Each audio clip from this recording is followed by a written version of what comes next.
Pemirsa Intens Investigasi, perjalanan hidup Wardatina Mawa kembali menjadi sorotan setelah dirinya terlihat tak mampu menahan air matanya. Hal ini tampak dalam sebuah momen yang menggambarkan betapa beratnya ujian yang tengah ia hadapi. Dalam kondisi yang tampak lelah secara emosional, cadar yang ia kenakan terlihat basah akibat tangis yang tidak dapat dibendungnya. Wardatina Mawa diketahui telah melalui rangkaian peristiwa yang tidak mudah dalam beberapa waktu terakhir. Ia menggambarkan perjalanannya sebagai badai panjang yang menguji keteguhan, kesabaran, dan kekuatan batinnya. Lalu seperti apa Wardatina Mawa menuliskan tentang bagaimana ia berhasil melewati badai besarnya tersebut? Seperti apa proses panjang yang sudah dijalaninya? Bagaimana juga ia menyembuhkan diri dan menyembuhkan luka yang tak terlihat. Lantas, seperti apa juga saat ia bicara tentang kesehatan mentalnya? Pemirsa, bersama Intens Investigasi, kami hadirkan kabar terkini, terpercaya, dan teraktual. Tetapi sebelumnya, jangan lupa untuk like, subscribe, dan juga share channel YouTube ini.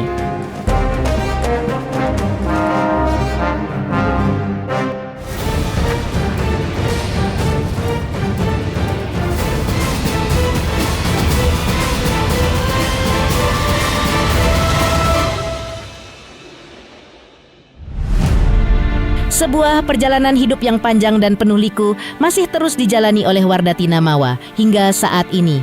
Di tengah tekanan batin yang ia hadapi, ia kembali terlihat tak kuasa menahan air mata. Dan ini tampak dalam beberapa momen yang terekam. Kali ini, ia tampak menangis dengan mata sembab. Bahkan, cadar yang dikenakannya terlihat basah akibat air mata yang terus mengalir. Dan ia berusaha melapnya dengan kedua tangannya. Meski mencoba untuk tetap tegar di hadapan publik maupun lingkungan sekitarnya, namun beban perasaan yang ia tanggung kerap kali membuatnya kembali runtuh dalam tangis. Kondisi tersebut menjadi gambaran nyata bahwa di balik ketenangan yang terlihat dari luar, terdapat pergulatan batin yang cukup berat. Momen emosional tersebut juga memperlihatkan sisi rapuh Wardatina Mawa sebagai manusia yang tengah berjuang menghadapi tekanan batin. Meski demikian, ia berusaha untuk tidak larut terlalu lama dalam kesedihan. Ia memilih untuk menjadikan pengalaman tersebut sebagai pelajaran hidup yang berharga. Dan kali ini, Wardatina Mawa pun menuliskan tentang bagaimana berhasilnya melewati badai besarnya. Terima kasih ya, karena sudah bertahan sampai hari ini. Aku tahu tidak semua berjalan mudah buat kamu. Ada banyak kecewa yang dipendam sendiri. Ada lelah yang tidak selalu bisa diceritakan. Dan ada banyak hal yang diam-diam kamu perjuangkan tanpa orang lain tahu. Tapi hebatnya, kamu masih bisa di sini. Masih mencoba bangun setiap pagi. Masih belajar kuat walaupun pernah hancur. Masih memilih berjalan meski langkahnya pelan. Terima kasih karena tidak menyerah sama diri sendiri. Terima kasih karena sudah melewati badai-badai besar yang dulu sempat kamu kira tidak akan bisa dilewati. Kalau hari ini belum ada yang bilang, aku mau kamu tahu, kamu tuh hebat banget. Selain itu, perjalanan ke Turki menjadi salah satu momen penting yang memberikan banyak pelajaran hidup bagi Wardatina Mawa. Tidak hanya sekadar perjalanan wisata atau kunjungan biasa, pengalaman tersebut menjadi titik refleksi yang membuatnya semakin memahami arti kehidupan, perjuangan, dan kedekatan dengan Allah. Ia mencoba menikmati perjalanan tersebut dengan penuh rasa syukur. Ia juga tampak naik kapal pesiar. Ia juga mengungkapkan bahwa perjalanan tersebut bukan hanya memberikan pengalaman secara fisik, tetapi turut membawa perubahan dalam perjalanan spiritualnya. Ia menuliskan, "Ya Allah, izinkan aku memiliki pekerjaan yang membuatku terus bertumbuh, dipertemukan dengan banyak tempat baru, dan melihat luasnya dunia sambil tetap dekat denganmu." Selain itu, dalam caption yang dibagikannya, ia juga menyinggung tentang proses penyembuhan diri yang tidak mudah, serta pentingnya keberanian dalam menghadapi kondisi kesehatan mental. Dalam unggahan tersebut ia menuliskan, Terima kasih untuk dirimu yang sudah mulai sadar akan kesehatan mental, lebih peduli sama isi kepala dan hati sendiri, serta mau pelan-pelan memahami metode healing seperti tapping. Karena ternyata menyembuhkan diri juga butuh keberanian, butuh hati yang mau menerima, memaafkan, dan belajar tenang lagi setelah banyak hal yang dipendam sendiri. Nggak harus selalu kuat setiap saat. Yang penting kamu mau bertahan, mau belajar memahami diri sendiri dan gak menyerah buat jadi versi terbaik dari dirimu. Peluk jauh untuk kamu yang sedang berproses. Semoga hati kita sama-sama diberi tenang, dipenuhi pikiran baik, dan dikuatkan menjalani semuanya. Selain itu, Wardatina Mawa juga menuliskan tentang menyembuhkan luka yang tidak terlihat. Ia menuliskan dengan kalimat menyentuh dan penuh makna. Coba deh, lebih lembut sama diri sendiri hari ini ya. Karena kamu lagi ada di fase yang gak mudah, belajar dari banyak hal menyembuhkan luka yang gak terlihat, bertumbuh, meski kadang terasa berat, dan pelan-pelan mengenal dirimu lebih dalam. Gak semua proses harus terlihat indah, tapi yakinlah, semua yang kamu jalani sedang membentukmu jadi lebih kuat. Wardatina Mawa juga kembali menjadi sorotan setelah menyampaikan pernyataan terkait proses hukum yang tengah ia jalani. Terus terang, ia menyatakan kalau ia tidak menutupi rasa lelah yang sedang dirasakannya akibat panjangnya proses yang harus ia hadapi. Saat ditanya mengenai kondisi dirinya, Wardatina Mawa dengan jujur mengakui bahwa ia sudah cukup kelelahan.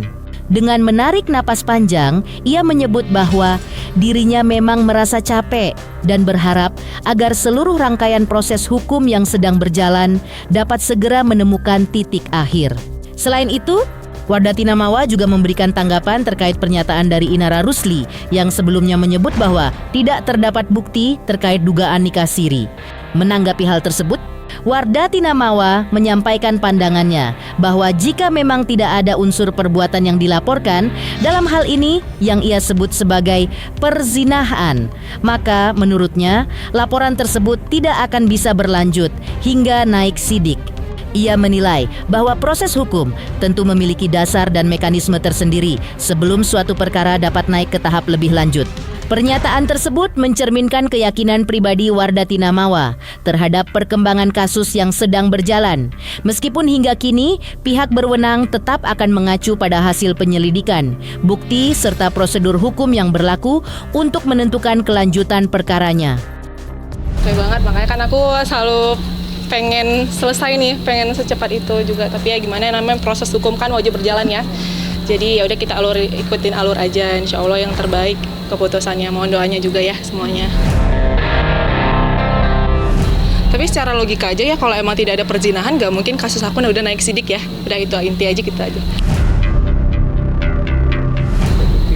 Pasti ada dong, kan nggak mungkin ya kalau udah naik sidik itu buktinya nggak valid ya. Intinya gitu aja. Karena kalau udah naik sidik, laporan udah naik sidik, artinya emang buktinya itu ada dan bukti perzinahannya itu ada. Nggak mungkin juga aku ngelapor kalau nggak ada bukti, ya. Selanjutnya, satu sisi, kuasa hukum Insanul Fahmi menyebut bahwa permintaan Wardatina Mawa kepada kliennya untuk mencabut laporan Inara Rusli atas dugaan ilegal akses terasa janggal. Lantas, siapa sebenarnya yang ingin Wardatina Mawa lindungi? Halo, saya Denny Darto yang mengucapkan selamat untuk Intens Investigasi yang road to 4 juta subscribers, luar biasa. Dan ini semua berkat dukungan kalian yang terus menyaksikan dan setia untuk menonton Intens Investigasi dan tayangan saya di kanal ini. Terus saksikan Intens Investigasi di 5 juta, 6 juta, 7 juta subscribers, dan seterusnya. Terima kasih, sampai jumpa.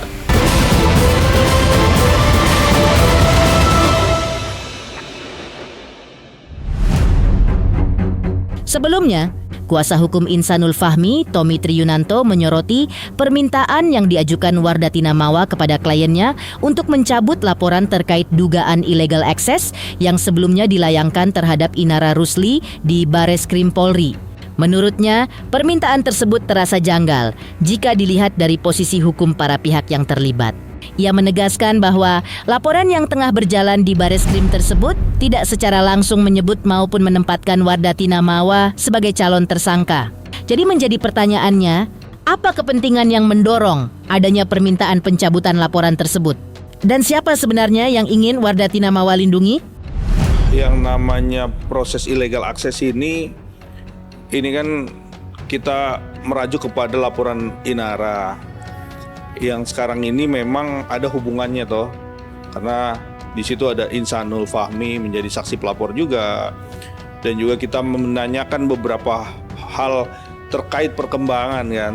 Nah kemarin tuh sempat informasinya itu SP2HP itu akan diterbitkan kan gitu kan. Ternyata tidak jadi diterbitkan sampai hari ini. Otomatis kita menanyakan nih, bagaimana sih sebenarnya proses hukum ini ya kan? Apakah dengan keadaan sekarang ini yang kita juga sekarang kan menunggu nih, apa sih proses yang perbuatan daripada orang yang terduga hasil dari laporan Inara Rusli? Tentunya nih kita menunggu nih kepastian hukum ya tentunya itu. Nah, karena apa?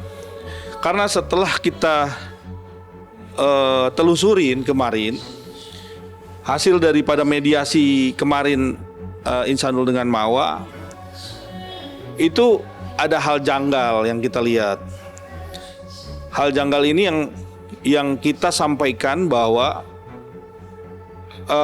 adanya syarat restoratif justice di mana harus mencabut laporan yang dilaporkan oleh Inara Rusli.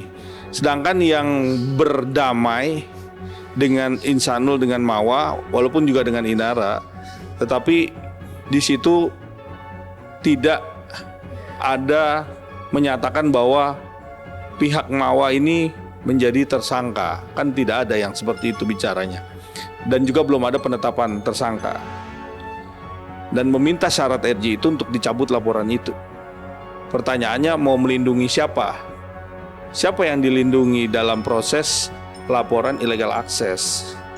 Ini yang menjadi pertanyaan besar.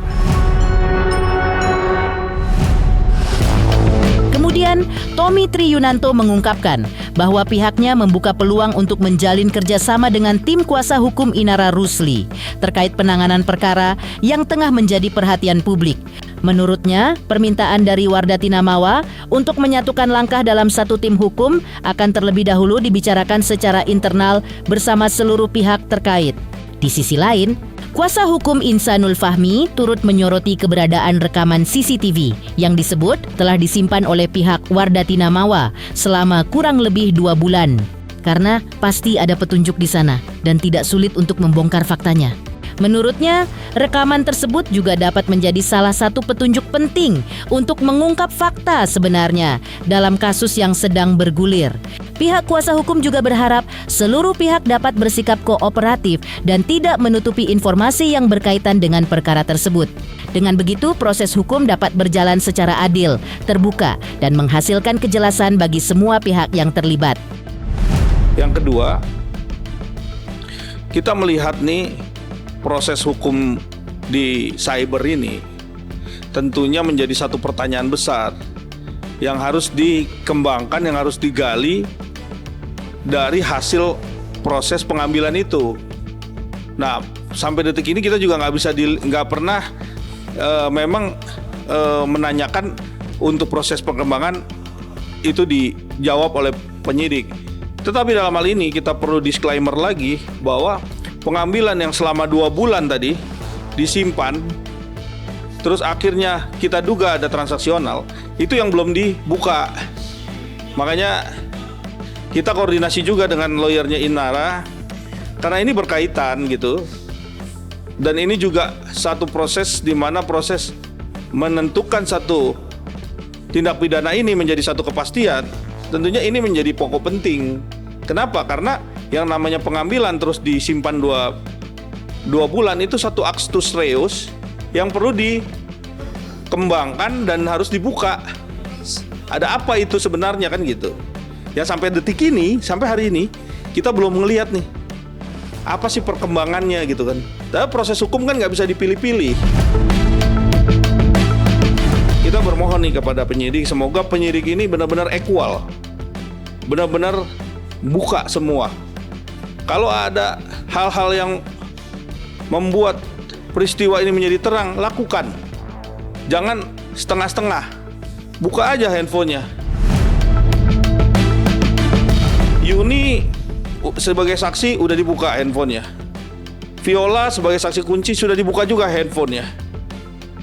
Mana lagi yang dibuka gitu loh? Ya kita nggak bisa terlalu intervensi, tapi di sini kita pengen lihat gitu bagaimana nanti kejadian sesungguhnya kan gitu.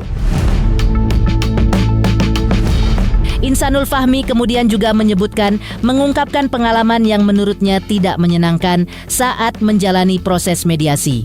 Menurutnya, situasi tersebut membuat dirinya merasa keberatan dan tidak nyaman mengikuti jalannya pertemuan. Ia mengatakan bahwa dirinya sempat dibentak-bentak oleh pihak tertentu. Ketika proses mediasi berlangsung, kondisi itu membuat suasana menjadi tegang sejak awal pertemuan dimulai. Meski demikian, Insanul Fahmi tetap berusaha mengikuti proses tersebut hingga selesai. Tidak hanya itu, Insanul Fahmi juga melontarkan pernyataan yang cukup mengejutkan. Ia menyebut masih ada banyak hal yang belum diketahui publik terkait persoalan yang sedang terjadi. Bahkan, ia mengklaim bahwa sekitar 90% dugaan konspirasi lain belum terungkap. Menurut pengakuannya, berbagai dugaan tersebut bukan sekadar asumsi semata.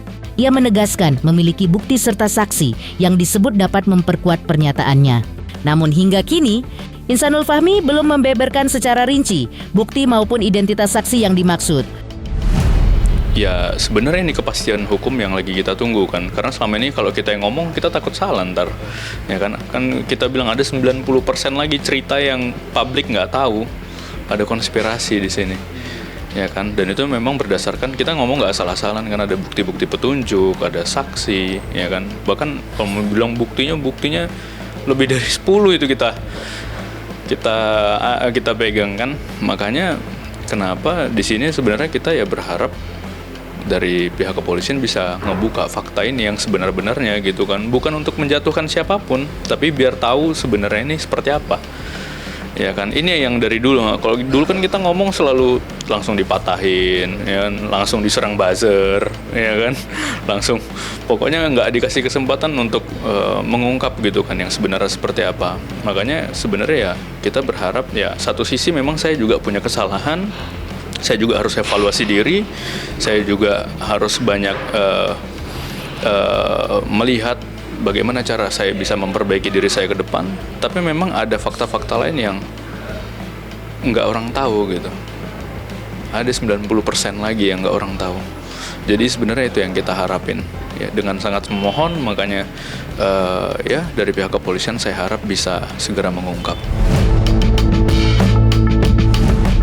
Selanjutnya, lalu benarkah pihak Inara Rusli desak polisi untuk naikkan status tersangka atas laporan ilegal akses yang dilaporkannya?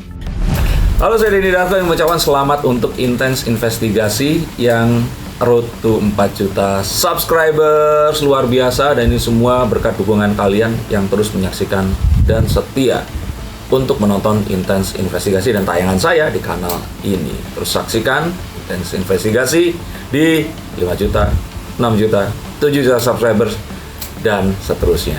Terima kasih, sampai jumpa.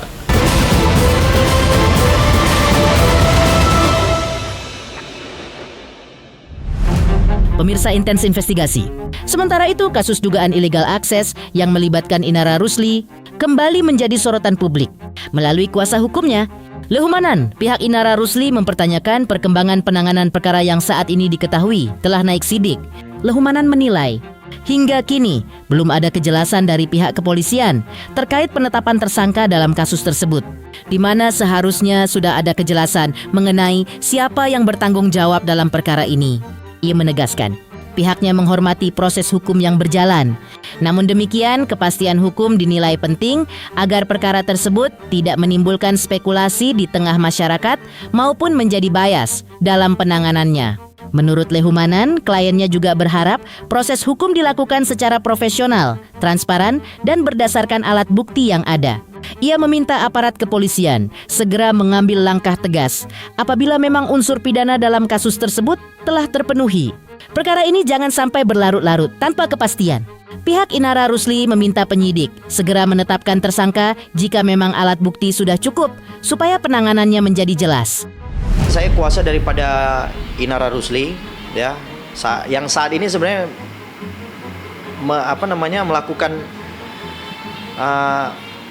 melakukan komplain sebenarnya kepada pihak Bareskrim Mabes Polri ya terhadap laporan kami ini kok lama kali. Padahal udah naik sidik. Naik sidiknya kemarin cepat. Ya kan? Kemudian penetapan tersangka ini saya bingung ini apakah dimainkan atau gimana gitu loh. Ya. Tapi ginilah. Dugaan saya kan bahwa barang yang saya anggap itu ilegal ya, sudah ada pelakunya dong pasti, ya kan? Kalau enggak bagaimana barang itu bisa sampai ke tangan saudara M, kemudian saudara M menggunakan barang itu dalam suatu laporan polisi gitu loh. Jadi ini kan sudah rangkaian peristiwa, ada yang ngambil, ada yang kemudian mengambil, memindahkan ya, kemudian mengoper ya, kalau menurut saya mengoper lagi ke pihak lain yang kemudian salah satu pihaknya menggunakan di Polda Metro Jaya. Nah, sebenarnya ini sangat sederhana. Kenapa saya bilang sederhana? Bahwa barang yang sudah digunakan dalam suatu laporan polisi ya, kemudian dianggap dalam laporan kami sudah naik ke tahap penyidikan. Nah, jelas ini kan sudah harus ada pelakunya. Masa peristiwa pidananya ada, pelakunya nggak ada? Ini udah something wrong ini. Udah menurut saya ada yang tidak beres. Jadi saya minta kepada Dirsaber, Pak Dirsaber, tolonglah Pak Dirsaber ini kan perwira tinggi Polri, ya, yang artinya punya kewenangan ya terhadap perkara ini kan perkara perhatian publik, ya kan? Ini janganlah juga dianggap ini sebagai perkara komersil gitu, ya kan? Jadi saya minta penegakan hukum. Nah, saya minta polisi benar-benar melaksanakan hukum. Dengan apa? Dengan segera melakukan gelar perkara untuk menetapkan tersangka. Kalau tersangka lebih dari satu, segera tetapkan seluruhnya gitu loh. Ya kan? 2, 3 orang atau 4 orang tetapkanlah tersangka. Jadi supaya perkara ini tidak bias kemana-mana. Jadi saya minta segera, yang kami punya duluan naik sini udah segera tetapkan tersangka. Jangan lagi kalian lambat-lambat.